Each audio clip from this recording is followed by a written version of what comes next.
Welcome back नाज़रीन। हम बात करें कमोडोर रिटायर्ड शाहिद अशरफ से, जो कि साबिक डायरेक्टर जनरल नेवल इंटेलिजेंस हैं और बतौर डायरेक्टर जनरल नेवल इंटेलिजेंस सबसे पहले इन्होंने अगस्टा 90B सबमरीन की परचेज में करप्शन और किकबैक्स का ऑफिशियली रिपोर्ट किया था, जिसके बाद इनका भी कोर्ट मार्शल हुआ। और ब्रेक पे जाने से पहले इन्होंने हमें एक लेटर दिखाया जो इन्होंने secretary defence lieutenant general Iftikhar Ali Khan को 31 अगस्त 98 में लिखा, जिसमें इन्होंने कहा कि I had also received source reports इनको मिली थी former chief of naval staff admiral Saeed Mohammad Khan, rear admiral S.A. Mushtaba, rear admiral H.M. Ansari, rear admiral Javed Iftikhar, rear admiral I.H. Naqvi और कुछ लोगों के बारे में जिनके बैंक अकाउंट्स में पैसे आए थे being paid separately in the bank accounts with foreign banks, यानी फॉरेन बैंक्स में इनके पैसे जा रहे थे।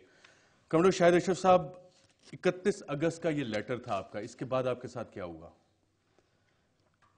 जब वहाँ से कोई I didn't get any response from them, ना मुझे मिनिस्ट्री से कोई रिस्पॉन्स मिला, ना मुझे नेवी से कोई रिस्पॉन्स मिला। रहे वो तो खुद कर रहे थे तो कैसे रिस्पॉन्स देते, मेरी फैमिली के पीछे पड़े हुए थे। मुझे उन्होंने 7 दिन 8 दिन उन्होंने मुझे अरेस्ट रखा, इन्वेस्टिगेशन के लिए बुलाया, कोई चार्जेस नहीं है, कोई कुछ नहीं है मेरे खिलाफ, मैं रिटायर आदमी हूँ। How can you do all this, जिसको कहते हैं ना कि रूल्स ऑफ बिजनेस कोई भी फॉलो नहीं हुआ। जो जिस तरह किया, जिस तरह डराया धमकाया, जिस तरह मर्जी, क्योंकि वो अपने they wanted their own, they had their own reason and purpose, वो उस पर चलते रहे। इन्होंने 8 दिन मुझे अरेस्ट करके रखा, उस दौरान इंक्वायरी की, उस इंक्वायरी में कुछ डॉक्यूमेंट्स भी मुझे वापस नहीं दिए कि इंक्वायरी हुई क्या है, क्या किया उन्होंने, किस चीज़ की। मेरे सामने ना मुझे क्रॉस एग्जामिनेशन की दी इजाज़त, कोई किसी किस्म का उन्होंने मुझसे कोई बात नहीं करने दी, मुझे दिखाए तक नहीं कि क्या उन्होंने लिखा है। बल्कि एक जब 8 दिन के बाद एक पूरा इतना मोटा सा एक मेरे बंडल रख दिया आगे कि साइन करो। मेरा बाप बीमार था, मुझे पता था मेरा बाप बीमार है, ये मुझे छोड़ नहीं रहे थे और मुझे ज़बरदस्ती इन्होंने मुझसे उससे साइन कराया। जिस दिन मैं वहाँ कराची पहुँचा हूँ, फ़ौरन उसी दिन माय फादर एक्सपायर्ड और उसमें एडमिरल अजीज़ मिर्ज़ा ने भी शिरकत की उनकी फ्यूनरल में।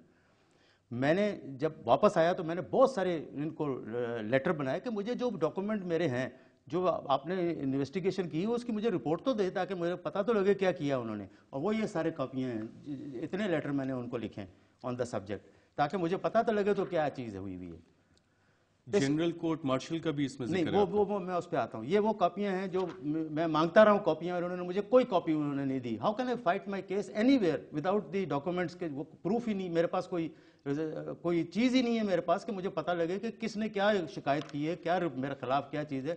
नथिंग, सिर्फ मेरे ऊपर उन्होंने प्रेशर रखा। उसके काफ़ी अरसे तक ये खामोशी हो गई, मुझे चला गया मैं, खामोशी हो गई।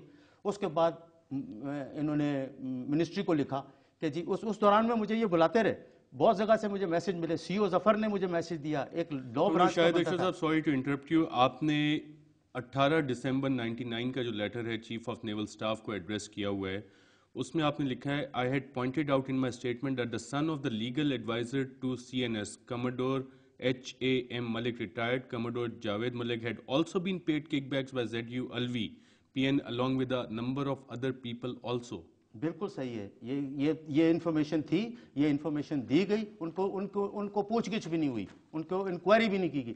हैम मलिक रिटायर्ड ऑफिसर था, उसको टेम्पररी उन्होंने खाली इस पीरियड के दौरान, जिस दौरान में ये मुझे ये सब कुछ कर रहे थे, हायर किया और उसको सारी अथॉरिटी दे दी। ये सब कुछ उसी के करता धरता है। वो इसलिए कर रहा था कि उसका अपने बेटे ने पैसा लिया हुआ था, and it is on record कि उसने पैसा लिया हुआ था, इसलिए वो सारे इलीगल काम उससे करवा रहे थे। जैग था ही नहीं, देयर वाज नो जज advocate general at that time. इसको ड्यूटीज, इसको स्पेशल फंड से रख लिया।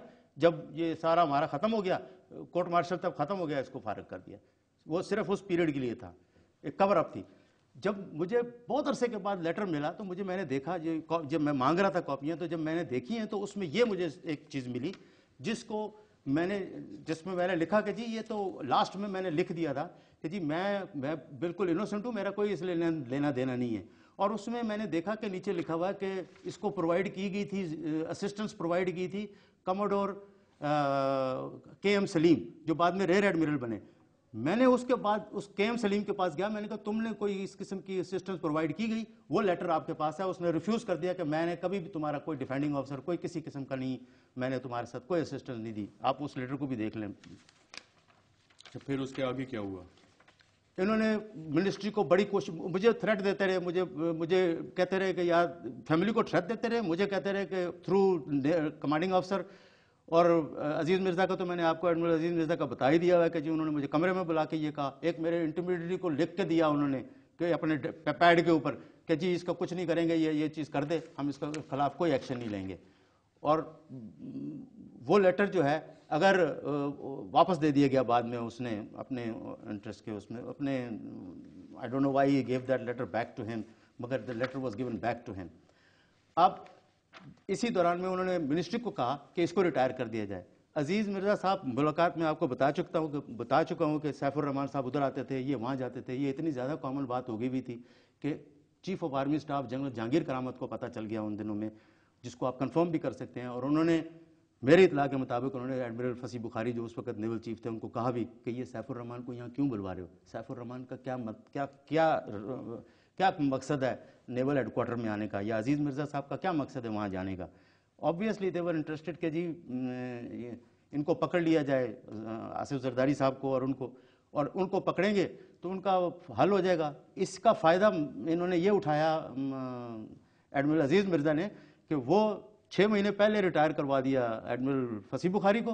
वो कहते हैं मैंने रिज़ाइन दिया और खुद चीफ ऑफ आर्मी स्टाफ बन गए, चीफ ऑफ नेवल स्टाफ बन गए सैफुर रहमान की कमोडोर साहब यहाँ पे वक्त हुआ एक छोटे से ब्रेक का। और नाज़रीन जब हम ब्रेक से वापस आएंगे तो कमोडोर शाहिद अशरफ से ये जानने की कोशिश करेंगे कि इतने बड़े बड़े नाम जो आए, जो कि एडमिरल्स के नाम हैं, जो चीफ ऑफ नेवल स्टाफ के नाम आए, इनके बारे में क्या हुआ और कुछ हुआ भी या नहीं, और अगर नहीं हुआ तो क्यों नहीं हुआ। एक वक्फे के बाद